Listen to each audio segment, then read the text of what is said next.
Bismillahirrahmanirrahim. Assalamualaikum warahmatullahi wabarakatuh. Innal hamdalillah nahmaduhu wa nasta'inuhu wa nastaghfiruh wa natubu ilayhi wa na'udzu billahi min shururi anfusina wa sayyiati a'malina. Man yahdihillahu fala mudilla lahu wa man yudlil fala hadiya lahu. Asyhadu an la ilaha illallah wahdahu la syarika lahu iqraran bihi wa tauhidan wa asyhadu anna Muhammadan 'abduhu wa rasuluh sallallahu alaihi wa ala alihi wa ashabihi wa man tabi'ahum bi ihsanin ila yaumil qiyamah. قال الله تعالى في كتابه الكريم بعد أعوذ بالله من الشيطان الرجيم يا أيها الذين آمنوا اتقوا الله حق تقاته ولا تموتن إلا وأنتم مسلمون. وقال يا أيها الناس اتقوا ربكم الذي خلقكم من نفس واحدة وخلق منها زوجها وبث منهما رجالا كثيرا ونساء واتقوا الله الذي تساءلون به والأرحام إن الله كان عليكم رقيبا. وقال أيضا يا أيها الذين آمنوا اتقوا الله وقولوا قولا سديدا يصلح لكم أعمالكم ويغفر لكم ذنوبكم ومن يطع الله ورسوله فقد فاز فوزا عظيما. أما بعد فإن أصدق الحديث كتاب الله وخير الهدي هدي محمد صلى الله عليه وسلم وشر الأمور محدثاتها وكل محدثة بدعة وكل بدعة ضلالة وكل ضلالة في النار. أعاذنا الله وإياكم جميعا من النار. Jamaah salat subuh rahimani wa rahimakumullah yang dirahmati Allah Subhanahu wa taala dan saya cintai karena Allah Subhanahu wa taala. Alhamdulillahilladzi bi ni'matihi tatimmu shalihat. Segala puji bagi Allah Subhanahu wa taala yang dengan nikmatnya maka sempurnalah segala kebaikan. Baik.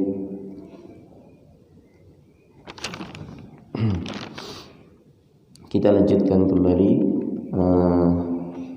kajian kita setiap ahad pada subuh, yang insyaallah pada pertemuan kali ini kita insyaallah akan menyelesaikan kitab yang kita baca selama ini, yaitu Syarah Masail Jahiliyah yang matanya ditulis oleh Syekh Muhammad bin Abdul Wahab rahimahullah dan dijelaskan oleh Syekh Shalih Al-Fauzan hafizahullah taala. Baik, kita masuk pada bab selanjutnya atau Masail Jahiliyah, perangai jahiliyah yang ke 122. Al-mas'alatu ats-tsaniyah wal 'ishruna ba'da al-mi'ah. Perangai jahiliyah yang ke-122, muwalatul kufar, yaitu berwala atau loyal terhadap orang-orang kafir. Ini diantara kebiasaan orang-orang jahiliyah.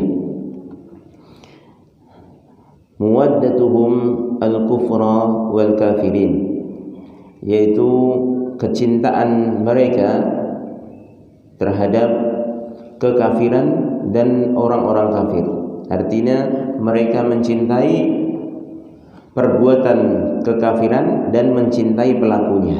Ini kebiasaan orang-orang jahiliyah, dan ini masalah al-wala wal bara yang merupakan prinsip di dalam Islam yang harus seorang muslim mengetahuinya. Artinya agar supaya bisa meletakkan al-wala wal bara sesuai dengan tempatnya. Al-wala adalah merupakan kecintaan atau loyalitas seseorang kepada orang lain. Adapun al-bara itu adalah berlepas dirinya seseorang kepada orang lain, baik terhadap perbuatan maupun pelakunya. Adapun orang-orang ahlul jahiliyah, maka mereka meletakkan loyalitas kecintaan mereka justru kepada sesuatu yang keliru, yaitu mereka mencintai kekafiran dan mencintai orang-orang kafir. Artinya mereka loyal terhadap mereka, baik kekufurannya maupun orang-orangnya. Taib, min masailil jahiliyah, di antara perangai ahlul jahiliyah, annahum yawadduna al-kufra wal kafirin. Di antara perangai jahiliyah adalah mereka mencintai kekafiran dan orang-orang kafir. Kama dzakarallahu subhanahu wa ta'ala, sebagaimana firman Allah subhanahu wa ta'ala yang Allah sebutkan, dzalika an bani Israil, yang itu berkaitan dengan orang-orang Bani Israel, annahum ittakhadhu al-kuffara awliya'a, di mana mereka menjadikan orang-orang kafir sebagai wali-wali mereka, sebagai teman-teman akrab, sebagai pemimpin, sebagai sekutu. Ini makna wali yang sering digunakan dalam Al-Qur'an. Walaupun makna wali dalam Al-Qur'an itu sangatlah banyak. Al-wali itu yang paling sering digunakan dalam Al-Qur'an itu An-Nasir, yaitu sebagai penolong, atau Al-Halif, yaitu sekutu, atau bisa jadi As-Sadiq, yaitu teman, ya. Ada juga Al-Wali yang bermakna Al-Walad, yaitu anak. Ini juga disebutkan dalam Al-Qur'an, tapi ini jarang, artinya hanya sekali di dalam Al-Qur'an, yaitu ketika menyebutkan doanya Nabi Zakaria, ya, waj'alni min ladunka waliya, ya Allah, jadikan aku, ya, di sisimu seorang waliya, yaitu seorang anak. Artinya Nabi Zakaria meminta anak. Al-wali bimana al-walad. Kemudian al-wali juga bermakna al-ma'bud, yaitu satu sesembahan. Al-wali juga terkadang bermakna al-wathan, yaitu sesembahan selain Allah, patung-patung, tergantung konteksnya. Dan masih ada lagi beberapa makna al-wali. Akan tapi yang sering disebutkan makna wali yaitu yang bermakna An-Nasir Al-Halif, yaitu teman, sekutu, ataupun pemimpin, ya. Dan ini yang dimaksud dalam pembahasan ini. Allah Subhanahu wa taala berfirman dalam surah Al-Maidah ayat ke-80, "Tara katsiran minhum yatawallawna alladziina kafaru." Engkau melihat kebanyakan dari mereka yaitu berwali terhadap orang-orang kafir, artinya berteman dekat dan menjadikan mereka sebagai sekutu-sekutu, menjadikan mereka sebagai penolong-penolong, ya, terhadap orang-orang kafir tersebut. Wa qad harramallahu muwalatal kuffar, dan sungguh Allah Subhanahu wa taala telah mengharamkan, yaitu menjadikan orang-orang kafir sebagai sekutu, teman akrab, ataupun pemimpinnya, atau yang semakna dengannya.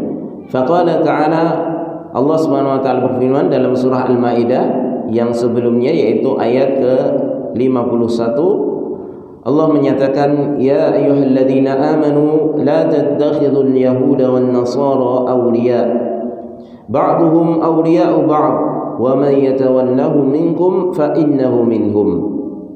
Wahai orang-orang yang beriman, janganlah kalian mengambil orang-orang Yahudi dan orang-orang Nasrani sebagai wali-wali kalian, sebagai pemimpin ataupun teman dekat, ya, ataupun sebagai sekutu-sekutu kalian.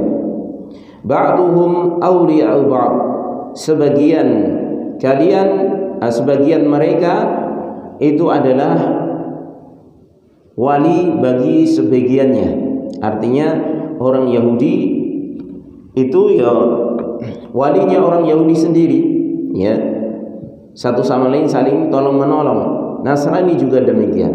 Wa may yatawallahu minkum fa innahu minhum. Maka barang siapa yang menjadikan mereka sebagai wali di antara kalian wahai orang-orang beriman, fa innahu minhum.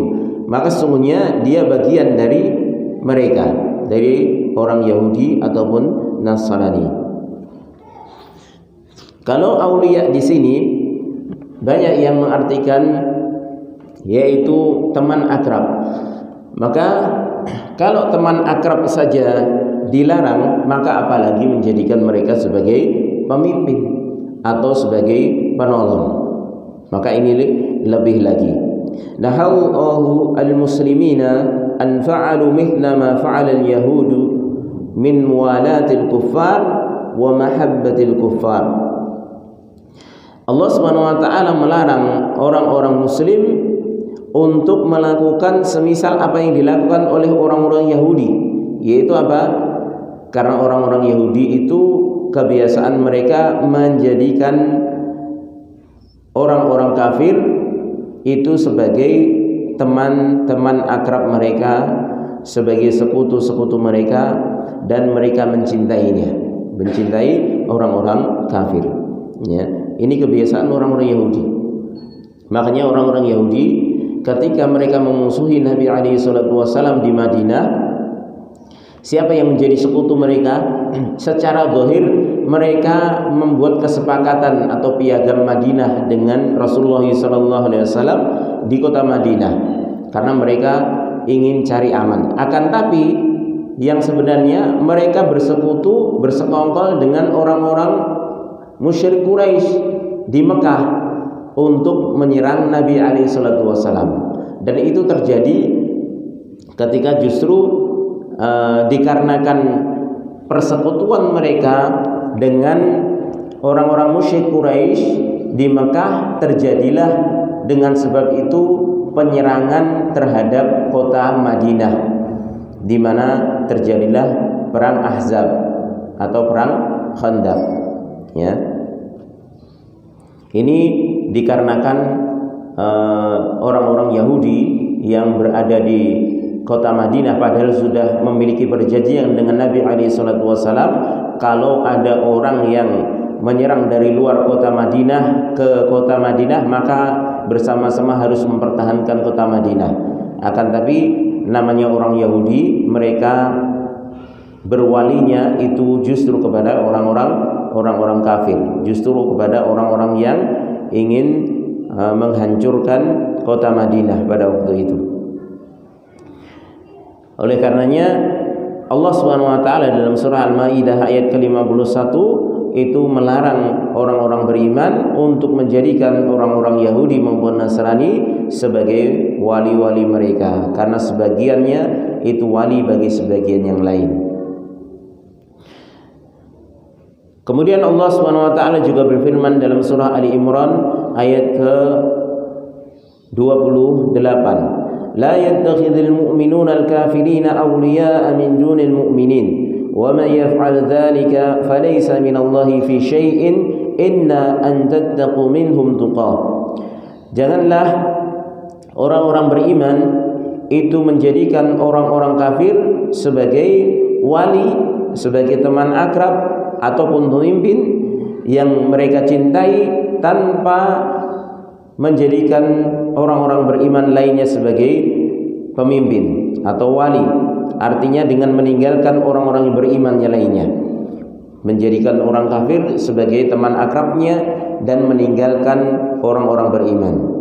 Maka ini tidak diperbolehkan, dilarang. Wa man yaf'al dzalika falaysa minallahi fi syai'in.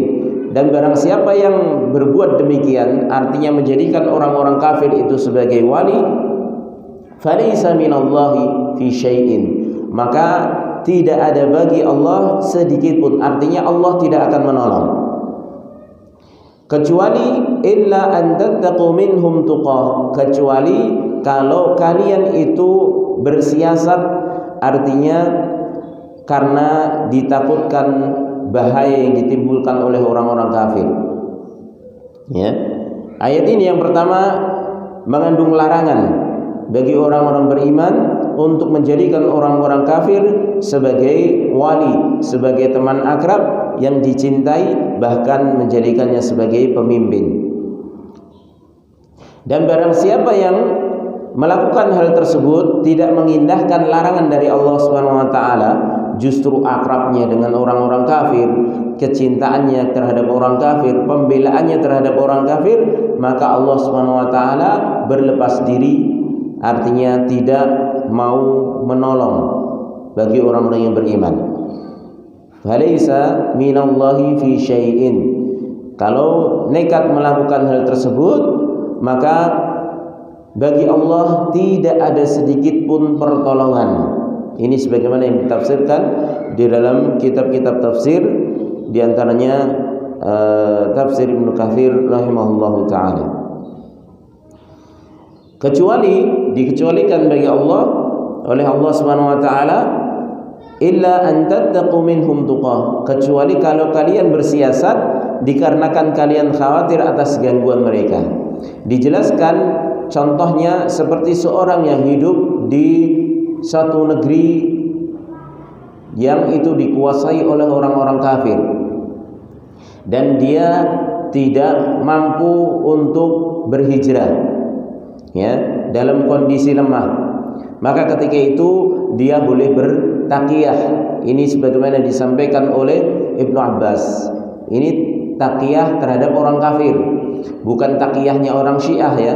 Kalau taqiyahnya orang Syiah itu taqiyah terhadap orang beriman, ya, berdusta terhadap orang-orang yang beriman.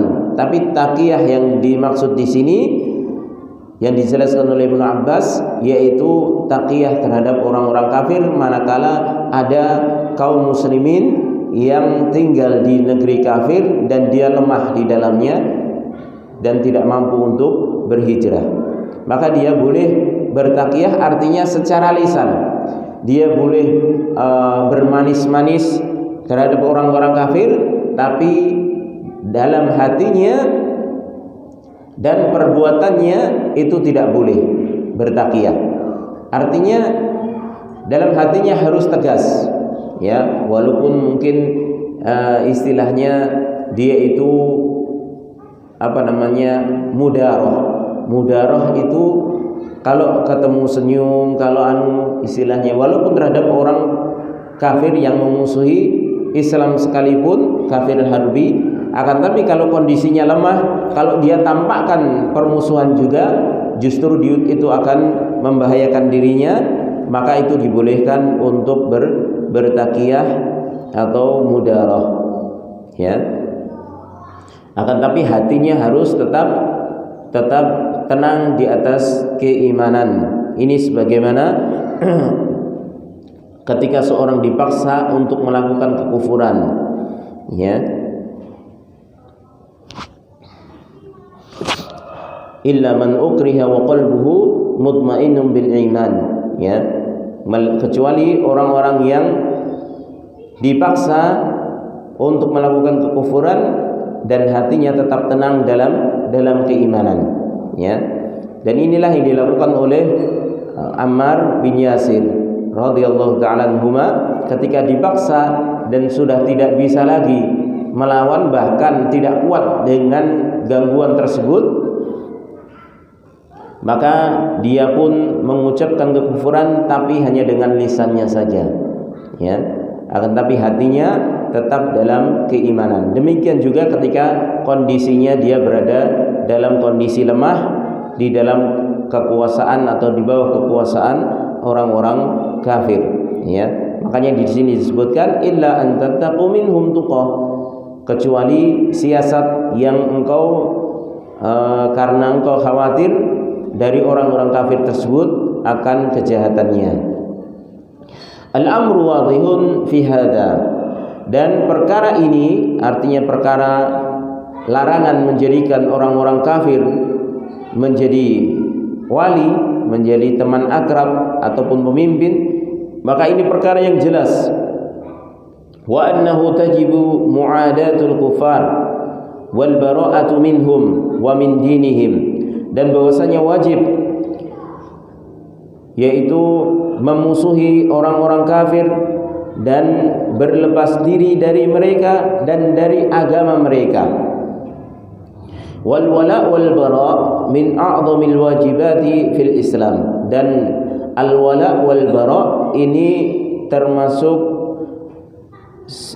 kewajiban yang paling agung di dalam Islam. Ya, di antara kewajiban-kewajiban yang agung dalam Islam adalah prinsip al-wala wal bara. Jadi tidak boleh seorang beriman yang mengaku beriman kepada Allah dan Rasul-Nya itu mempunyai kecintaan dengan cinta yang sangat kepada orang-orang kafir. Ya. Akan tapi kalau kecintaan itu kecintaan tabiat manusia, maka dibolehkan karena manusia memiliki tabiat kecintaan. Tapi kalau cinta itu cinta keimanan, maka ini nggak boleh. Kepada orang kafir nggak boleh. Karena kalau cinta tabiat itu adalah cinta seperti seorang anak cinta kepada orang tua kepada anaknya. Ya, misalnya seorang anak memiliki orang tua yang tidak beragama Islam, akan tapi dia cinta kepada orang tuanya, ini kecintaan yang tabiat, yang tabii, dan ini wajar. Ya, ini wajar. Sebagaimana dulu para sahabat ketika masuk Islam, orang tua mereka ketika masih kafir, mereka pun tetap berbuat baik kepada orang tua, ya, mencintai secara tabiat manusia, ya. Tapi ketika mereka harus memilih antara orang tua ataukah tetap berada dalam keimanan, inilah akan tampak mana kecintaan yang hakiki, artinya kecintaan keimanan dengan kecintaan tabiat. Sehingga mereka ketika disuruh kembali kepada kekufuran oleh orang tua mereka, maka mereka tetap kukuh walaupun apa yang terjadi, mereka tetap memilih keimanan. Ya. Baik. Jadi kecintaan yang tidak diperbolehkan terhadap orang-orang kafir adalah kecintaan yang sehingga melahirkan bekerja sama dalam artian untuk menjatuhkan Islam, ya. Kemudian menghabarkan tentang bagaimana kondisi kaum muslimin agar supaya mereka itu bisa menghancurkan Islam. Ini namanya kecintaan dan kerjasama yang tidak diperbolehkan. Adapun hanya sekedar kerjasama seperti kerjasama dagang, kerjasama perjanjian-perjanjian yang dibolehkan di dalam Islam yang bersifat duniawi, maka ini dibolehkan. Ya. Akan tapi ketika itu sudah mengandung unsur, ya, yaitu menjadikan kaum muslimin terancam dengannya, maka kerjasama dengan orang-orang kafir tidak diperbolehkan, dan ini termasuk berwala atau loyalitas terhadap mereka, dan ini diharamkan dalam Islam. Baik. Kemudian selanjutnya al-masail al-thalithah wal-rabi'ah wal-khamisah wal-sadisah wal-sabi'ah wal-thaminah wal-'ishruna ba'da al-mi'ah.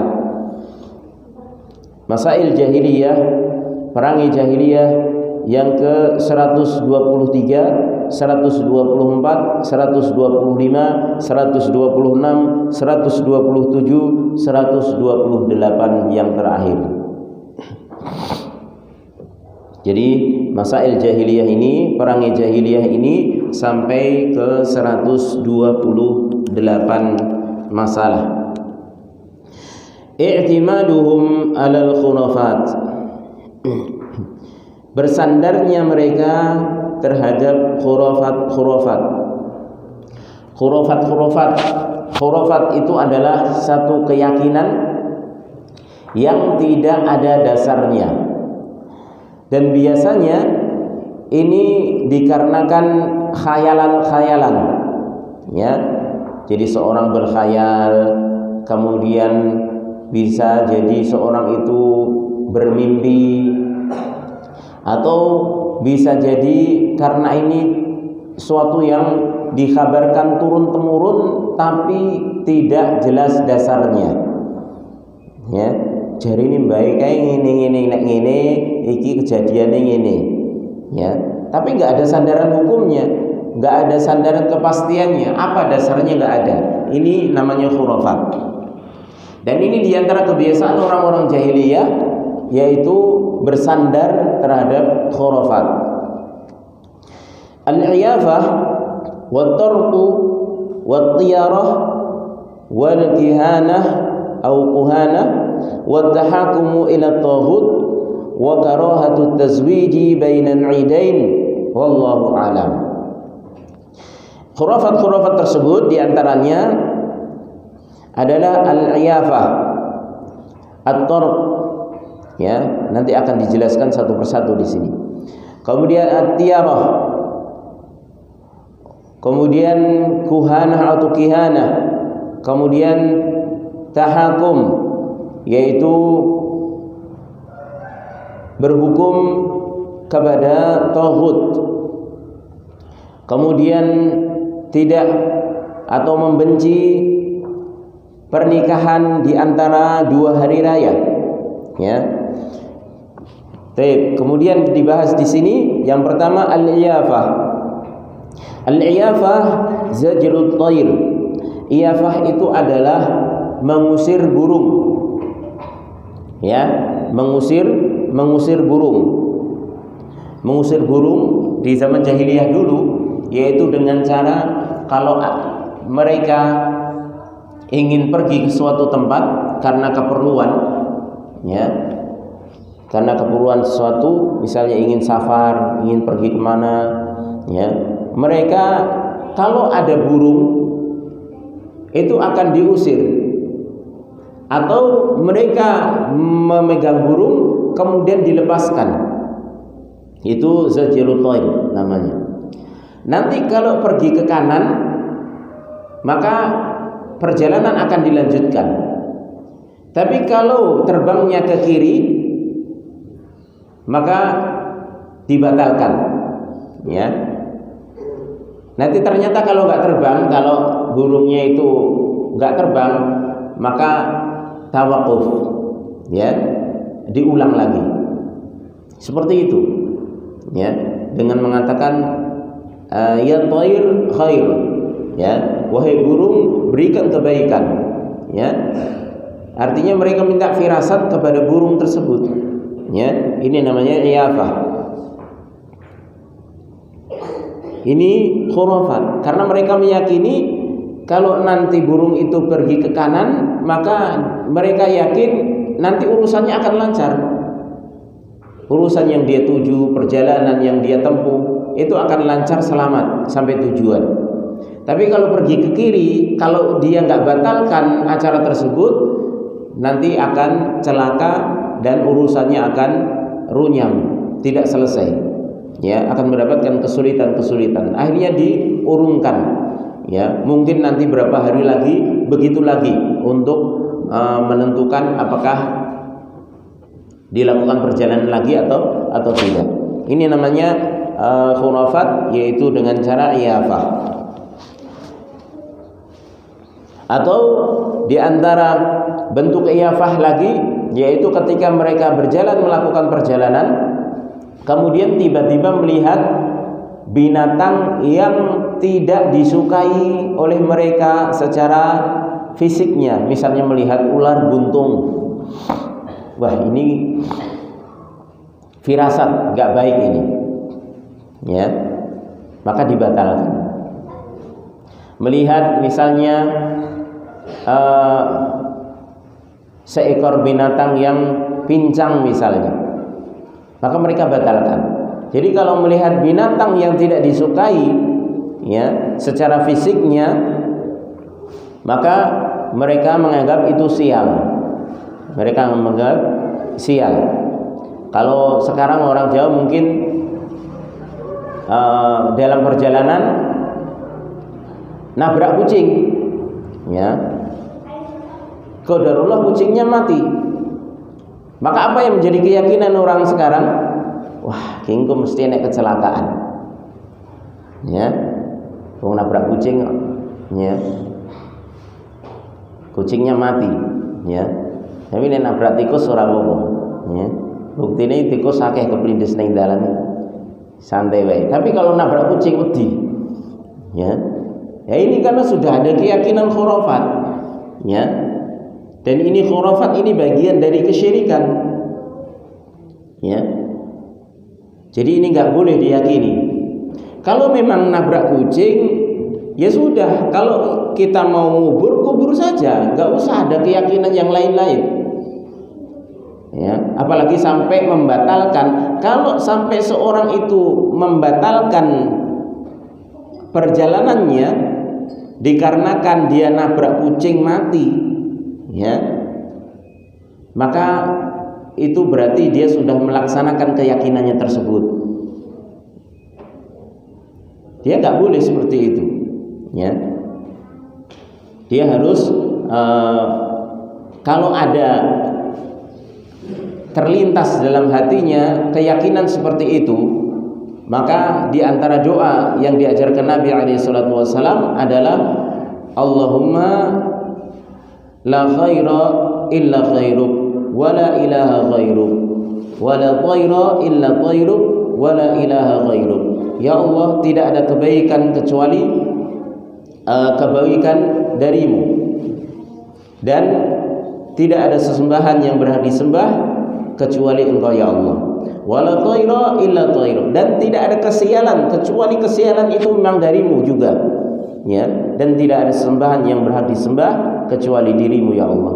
Artinya seseorang mendapatkan kebaikan, yaitu berupa kelancaran urusannya dalam perjalanannya ataupun kegagalan di dalam perjalanannya, dia mendapatkan kecelakaan atau keselamatan, itu semuanya takdir Allah SWT.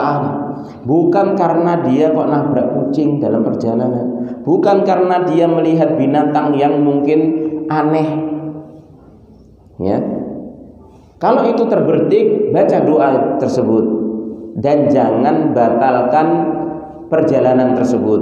Kalau memang itu memang sudah merupakan azam di dalam perjalanan, ya. Selama itu tidak menghalangi dia untuk meneruskan perjalanan, maka teruskan, ya, tidak mengapa, dan bertawakal kepada Allah SWT, ya. Karena ini termasuk khurafat yang ini menjadi kebiasaan orang-orang jahiliyah. Wa kadzalika tiyarah, demikian juga tiyarah.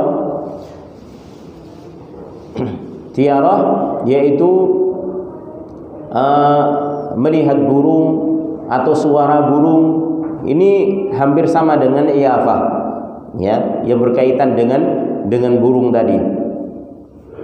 Adapun tiyarah ini dikatakan tiaroh karena dalam zaman dahulu sering digunakan media untuk meramal nasib seseorang, yaitu dengan burung tadi. Akan tapi sekarang kan banyak sekali, ya, orang kejatuhan cicak, ya, anggapannya sial, ya. Orang yang suka duduk di depan pintu menjauhkan jodoh, ya. Ini kan anggapan-anggapan sial terhadap sesuatu perbuatan tertentu, dan ini sama pada asalnya, ini namanya tiaroh, ya, menganggap sial terhadap adanya hewan tertentu atau perbuatan tertentu, ya, ataupun menganggap baik dengan adanya hewan tertentu atau perbuatan tertentu. Ini juga termasuk di dalam kategori tiaroh, ya. Ada kupu masuk ke rumah, wah ini akan ada tamu. Kalau mata berkedip, ya, kedutan akan dapat rizki, ya. Nanti kalau tahu-tahu apa yang bergerak dari anggota tubuh, dia meyakini wah ini akan terjadi ini. Ada burung gagak lewat, nanti ada yang meninggal dari keluarga yang diliwati di rumah tersebut. Ini khurafat, ya. Yang ini bagian dari kesyirikan, keyakinan kesyirikan. Maka ini harus hati-hati. Makanya sering baca itu tadi, ya. Allahumma la khaira illa khairuk wa la ilaha ghairuk. Ya Allah, tidak ada kebaikan kecuali kebaikan darimu, ya. Wala thaira illa thairuk. Dan tidak ada kesialan juga itu datangnya kecuali darimu juga, ya. Jadi semua baik ataupun sialnya seseorang di dalam menghadapi hidup itu semuanya karena Allah Subhanahu wa taala. Memang takdir Allah Subhanahu wa taala. Tidak ada hubungannya dengan perlakuan atau perilaku hewan-hewan tertentu, datangnya hewan tertentu, ya, atau perbuatan tertentu. Yang itu memang tidak ada dalilnya. Ya. Baik, li'annahum fil jahiliyah kanu yatasha'amuna bituyur. Karena mereka orang-orang jahiliyah, mereka yatasha'amun, mereka menganggap sial dengan adanya burung-burung tertentu, baik terbangnya, cara terbangnya, mungkin syakalnya, yaitu bentuknya aneh, ya, ataupun ocehannya, ya, yang aneh akan terjadi ini dan itu, ya, semacam itu. Mereka menganggap sial dengan burung-burung tertentu. Fa idza ra'awha tatiru ala syaklin yakrahunahu taraja'u amma azamu alaihi min aswarihim wa ghairiha. Apabila mereka melihat burung itu terbang di satu tempat atau arah yang mereka tidak menyukainya, misalnya terbang ke arah kiri, mereka nggak suka, ya, ada burung terbang ke arah kiri, ya, maka mereka pun taraja'u, mereka akan kembali dari apa yang mereka sudah tekadkan di dalam perjalanan mereka, ya, ataupun kegiatan yang lainnya. Mereka nggak jadi melakukan perbuatan tersebut. Padahal sudah berazam, sudah bertekad ingin melakukan perjalanan atau sudah di tengah perjalanan. Ketika mereka melihat sesuatu burung dengan bentuk yang kurang disukai, dengan cara terbang yang kurang disukai, dengan ocehan yang kurang disukai, mereka menganggap itu sial. Nanti akan terjadi sesuatu dalam perjalanannya. Akhirnya mereka batalkan. Itu kebiasaan orang-orang jahiliyah. Wallahu jalla wa ala amarna bitawakkul alaihi wahdah. Dan Allah Subhanahu wa taala itu memerintahkan kita untuk bertawakal hanya kepadanya saja, bukan bertawakal kepada binatang, burung atau yang lainnya. Wal mudhifi ma fihi maslahatun lil insan, dan terus, ya, menyempurnakan terhadap apa yang itu menjadi maslahat bagi manusia. Artinya seseorang tidak boleh membatalkan apa yang sudah ingin dia lakukan. Kalau memang itu sudah dipertimbangkan ini akan menjadi maslahat, ya sudah, lakukan. Tawakal hanya kepada Allah Subhanahu wa taala. Ya. Allah akan membantunya. Apalagi ketika seorang itu keluar dari rumah membaca bismillahi tawakkaltu 'ala Allah, la haula wala quwata illa billah, syaitan itu sudah menyingkir. Syaitan sudah tidak bisa mengganggunya. Ya. Dia diberi hidayah, dia dicukupi dan dia dijaga. Ya. Syaitan sudah tidak mampu untuk mengganggunya. Apalagi hanya sekedar keyakinan kalau melihat ini, kalau menabrak ini, ya, dan lain sebagainya dari binatang-binatang yang ada, kemudian sampai membatalkan apa yang menjadi tekad yang itu merupakan maslahatnya. Wa idza ashkala alaihi syai'un min umurihi aw taraddada fi syai'in fa innahu yusalli salatal istikharah. Dan apabila ada muskil, ada sesuatu yang terasa meragukan misalnya dalam urusannya, maka yang disyariatkan adalah sholat istikharah. Dalam Islam itu ada sholat istikharah. mau bekerja di luar kota sana, ya, ragu-ragu.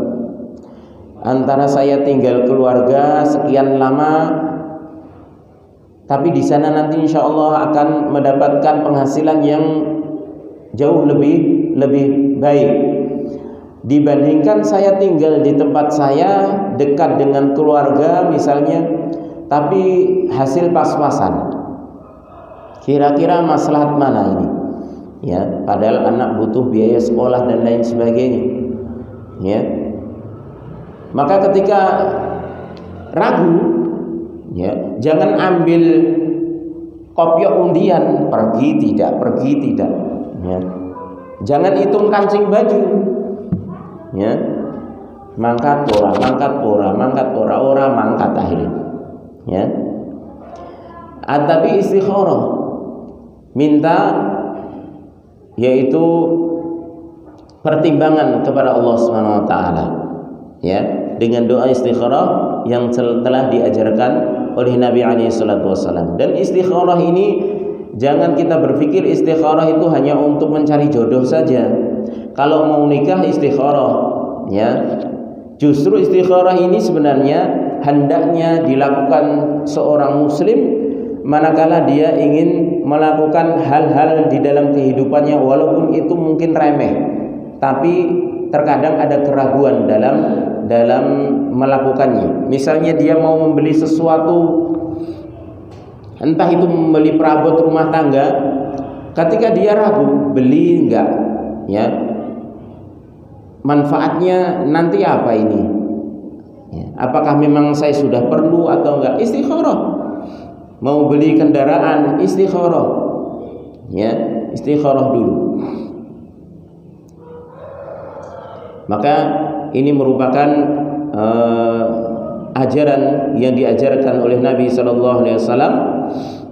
Dan ini istikharah ini kalau kita kupas kandungannya sangat luas sekali dan sangat bermanfaat. Tidak hanya meminta pilihan apakah kita ingin melakukan atau tidak, akan tapi termasuk kita meminta nanti akibat setelah kita melakukan hal tersebut. Ya. Makanya sampai Imam Bukhari rahimahullah taala itu sebelum mencantumkan hadisnya dalam Sahih Bukhari itu sholat istikharah. Setelah diteliti benar sahihnya, kemudian sholat istikharah 2 rakaat, kemudian baru dicantumkan di Sahih Bukhari. Bayangkan berapa ribu itu hadis dalam Sahih Bukhari, dikalikan 2 kali sholat 2 rakaat sholat istikharah, ya, itu baru sholat istikharahnya Imam Bukhari rahimahullahu ta'ala. Maka seorang muslim hendaknya bukan lari kepada khurafat, keyakinan yang tidak ada dalilnya ketika dia ragu ingin melakukan sesuatu atau tidak, tapi dia larinya kepada Allah dengan sholat istikharah. Wa yad'u ba'daha an yahdiyahu Allahu lis-shawab.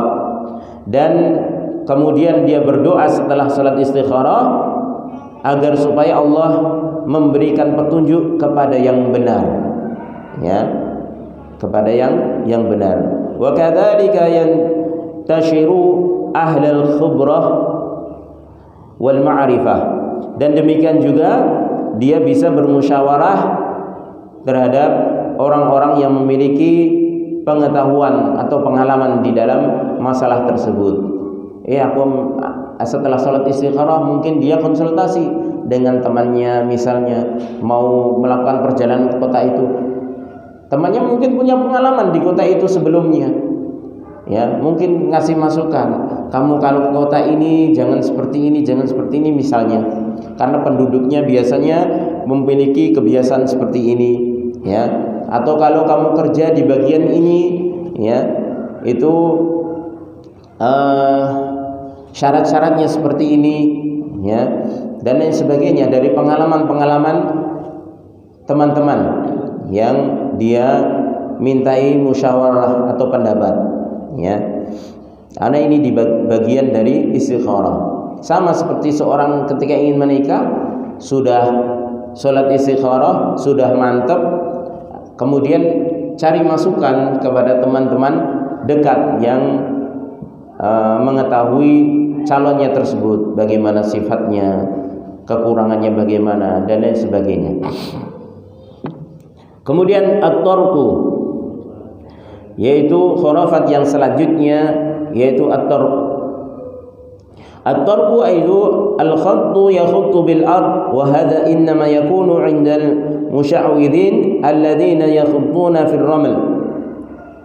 Khat, at-tark yaitu al-khat, yaitu membikin garis di tanah, dan ini biasanya dilakukan oleh peramal, ya, yang mereka menggaris di tanah dengan garis tertentu yang itu digunakan untuk membaca hal yang gaib, ya, katanya. Wa yaqulun, dan mereka mengatakan sayahsulu kadza, sayahdutsu kadza, wa hadza min fi'lil jahiliyah. Sambil mengatakan dengan cara menggaris di tanah itu tadi, para peramal mengatakan akan terjadi demikian, ya, akan terjadi demikian, ya.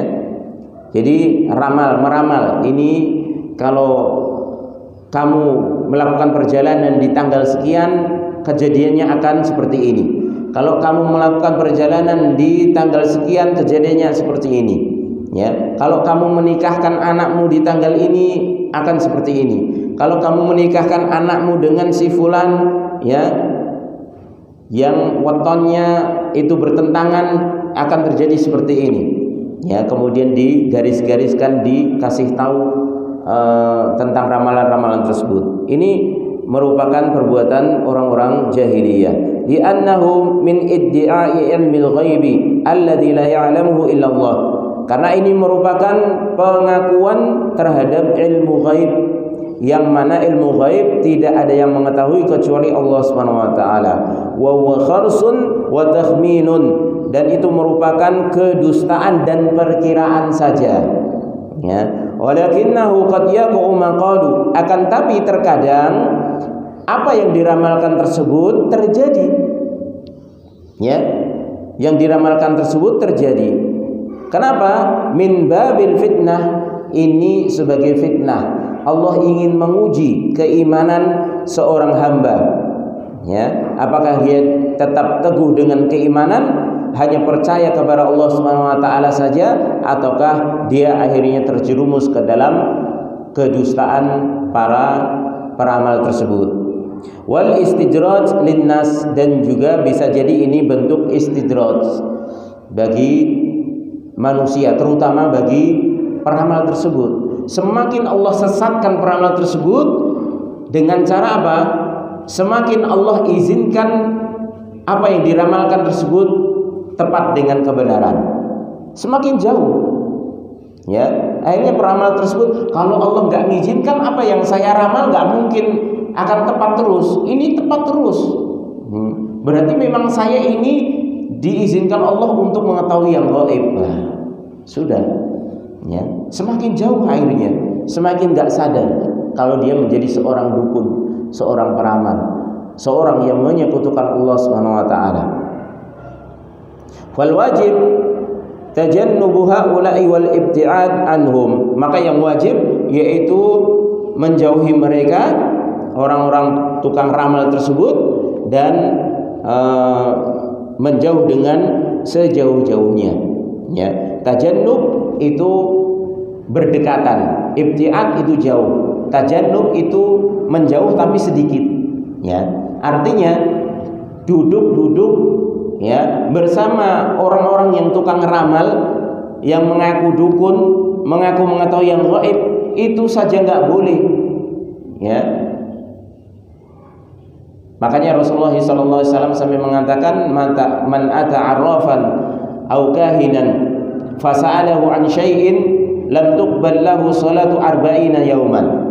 Siapa yang mendatangi tukang ramal ataupun dukun yang mengetahui yang gaib, kemudian dia bertanya sesuatu kepadanya, bertanya saja, ya, lam tuqbal lahu salatu arba'ina yauman, salatnya 40 hari enggak akan diterima. Wa man ata 'arrafan aw kahinan fasalahu an syai'in fasaddaqahu bima yaqul faqad kafaru bima unzila ala Muhammad sallallahu alaihi wasallam. Dan barang siapa yang mendatangi tukang ramal ataupun dukun yang mengaku hal yang gaib, kemudian dia bertanya dan membenarkan, ditambah membenarkan, maka dia telah kufur terhadap apa yang diturunkan kepada Nabi Muhammad SAW. Tanya saja, resikonya 40 hari tidak diterima sholatnya. Ya, dia tetap sholat untuk menggugurkan kewajibannya dan dia bertobat. Caranya seperti itu. Tapi hukumannya tetap sholat 40 hari tidak mendapatkan pahala. Itu sebagai hukuman. Kalau dia daripada sholat 40 hari nggak terima, rasa sholat sisan, bisa jadi kufur, meninggalkan sholat dengan sengaja. Ya, maka memang hukumannya seperti itu. Kalau sudah mendatangi dukun, tanya saja tanpa ada keperluan apa-apa, tidak membenarkan, maka 40 hari sholatnya nggak diterima. Maka inilah bahayanya dekat dengan peramal, ya, dengan dukun, ya, dengan paranormal dan lain sebagainya. Maka hati-hati. Baik, kemudian yang selanjutnya at-tahakum ila taghut, yaitu berhukum dengan taghut. Huwa at-tahakum ila ghairi kitabillahi ta'ala wa sunnati rasulih sallallahu alaihi wasallam wa min al-qawanin al-wad'iyah wa hukm al-awaid al badiyah wa sawalifiha aw ilmi al-kalam wal qawaid al-mantiqiyah. وكانوا في الجاهلية يتحاكمون إلى الطاغوت وهو مشتق من الطغيان وهو مجاوزة الحد والمراد به هنا من حكم بغير ما أنزل الله. والواجب على المسلمين التحكم إلى كتاب الله وسنة رسوله صلى الله عليه وسلم. قال الله تعالى فإن تنازعتم في شيء فردوه إلى الله والرسول إن كنتم تؤمنون بالله واليوم الآخر. Dalam surah An-Nisa ayat ke-59. Yang selanjutnya yaitu berhukum dengan taghut, yaitu berhukum dengan sesuatu yang tidak diturunkan oleh Allah Subhanahu wa taala, berhukum dengan selain kitabullah dan sunnah Rasulullah sallallahu alaihi wasallam, seperti hukum-hukum wad'iyah, ya, undang-undang yang dibuat oleh manusia, dan hukum-hukum adat yang memang itu bertentangan dengan syariat, ya, karena tidak semua adat kebiasaan manusia itu dilarang, hanya adat kebiasaan yang bertentangan saja. Adapun adat kebiasaan itu terkadang justru dijadikan sandaran hukum di dalam menentukan suatu keputusan selama tidak ada hukumnya dalam Al-Quran dan Sunnah. Tapi kalau adat kebiasaan itu bertentangan bahkan mengandung kesyirikan, maka tidak boleh berhukum. Seperti misalnya dalam masyarakat menyebar hukum kalau saling menuduh kemudian ayo berhukum dengan sumpah pocong misalnya. Ini nggak ada dalilnya, ya. Ini termasuk at-tahakum bi ghairi ma anzalallah, berhukum dengan selain apa yang diturunkan Allah Subhanahu wa taala. Nggak ada istilahnya sumpah pocong dalam Islam, ya. Maka ketika berhukum itu ya cari keputusan apa yang ada dalam Al-Quran maupun hadis Nabi SAW, ya. Maka wajib bagi kaum muslimin untuk berhukum dengan hukum Islam. Sebagaimana disebutkan Allah, jika kalian terjadi perselisihan di antara kalian dalam sesuatu perkara, maka kembalikanlah perkara tersebut kepada Allah dan Rasulnya jika kalian beriman dengan Allah dan hari akhir. Kemudian yang terakhir, wa karahatu tazwij bainal idain. Khurafat yang terakhir yaitu mereka tidak menyukai menikahkan pasangan pengantin antara dua hari raya, Idul Fitri wa Idul Adha, yaitu di antara Idul Fitri dan Idul Adha. Seperti bulan-bulan yang kita ini ada di dalamnya sekarang ini. Ini kan antara Idul Fitri dan Idul Adha. Kita masih di bulan Syawal kan?